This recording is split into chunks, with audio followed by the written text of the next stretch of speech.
What's up, everybody? Don D'Amato here. Welcome again for Codecast Live. And today, we talk about media queries.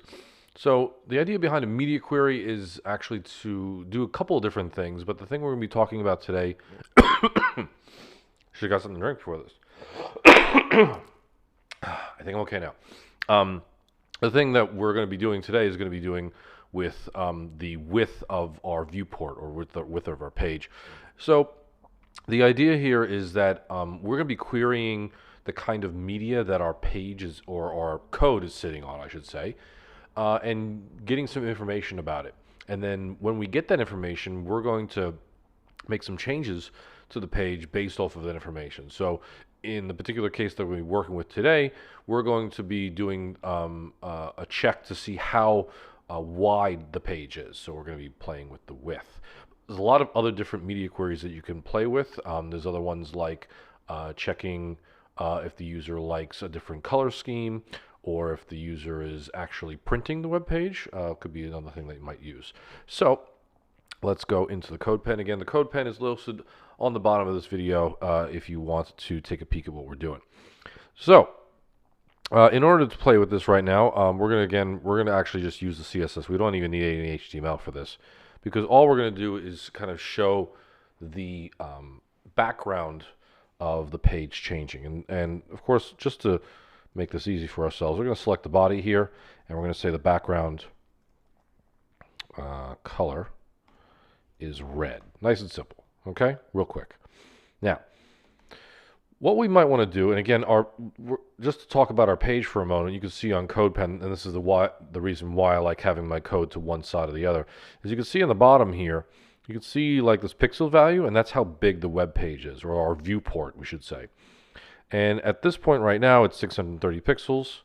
So what I could do is I could put in a media query that's going to look for that. So I could say media with parentheses max width 630 pixels. Now this is basically like a conditional statement. It's going to look for when the media, which is our right now our web page, matches a maximum width of 630 pixels. And then we'll make the background color. Oops, first we got to select the thing. Sorry about that. We got to select the thing we're going to be changing, just like in CSS normally. That's only if I could type, folks. There we go. Then background color, let's make it blue. Now you can see it changed to blue automatically here, but if I just ever so slightly change the size of this outside of 630, you can see it stays red. So basically at this breakpoint right here at 630, you can see it right there. It changes to blue. Okay? Now we can make other media queries for even smaller sizes. So we can say media max width of, let's do 400. And again, we're going to have to select the element that we want to affect. Let's make this green. Okay, so now down here, somewhere around 400 pixels, we're near the range now. Here comes 20, 10, and boom, green. Okay, so that's at 400. Now we could also make it go the opposite direction as well. So you see we're using max width here. I could use min width as well. So I could say media, and we could say min width, let's do in the middle, 500 pixels. Now let's see what happens. There might be some conflicts here, but we'll find out. Okay, so that's blue, red. Okay, I think what's happened here, oh, first off, I'm not selecting anything. Again, problem. There it is. Okay. So now what's happening here is at 500 pixels and above, right, the background color is going to be yellow. Now the reason that it's never ends up being red is because we're basically sitting at like, here's 400, right? And then this is blue because it's everything that's below 630 is blue, okay? Meaning that there's a space between like 400 and 500 where we're going to be getting this blue because it's lower than 630.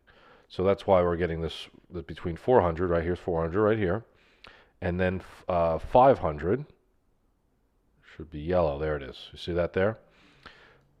So the reason again that we don't get red is because everything over 500 is becoming yellow. So if I wanted to stop that from happening, then I would have to put another media query in for other stuff. Now, why do you want to go ahead and do these checks? Well, first off, these are very much like conditional statements. You're basically trying to find a particular condition that exists on the page, and if that condition is true, for instance, if this page ends up a max width of 630, then this thing will happen. And of course, just like the CSS normally happens, these things will cascade. So if there's a thing that overrides another thing, like let's go ahead and do the same rule here and here. Okay, so let's copy this rule up here. Did I copy it? Copy. I'll put this one here. What will happen now is instead of being the background color blue at that breakpoint, it should be yellow. So you'll see actually there it is right there. There's the yellow 630. Basically, although everything down here 630 is yellow. So it's basically overriding this guy and this guy, basically making everything yellow. All right. So that's the general gist of breakpoints. You're basically checking for a conditional statement on the page that exists. And again, there's a lot of other ones. Now, there's one thing I want to show you to make sure that your media queries will actually work. They work automatically in CodePen because there's like the usual stuff that needs to be on the top of the head of the page for make this work. I typically forget what it is, but I usually just go to my website and I have it at the top of the page here. Let's go to inspect just so we can see it a little bit easier. So if we go to the head here, and there's a couple of things here. The things that's really important though is this line right here. So I have this meta content, and then you have all this information in here that it's supposed to be with width, device width, initial scale 1.0, and name viewport. So this line right here is the thing that actually makes the media queries work. So I usually just do a copy paste on whatever project that I'm working on and put this guy in there to make that work. But CodePen already has it already, so you don't have to worry about it. But if you need to put it on your own page, then that's what's important. And that basically wraps it up. If you like what you saw, leave a comment, or if you have any questions, it's totally cool too. And we'll see what we learn next week. Thanks for joining me. Later.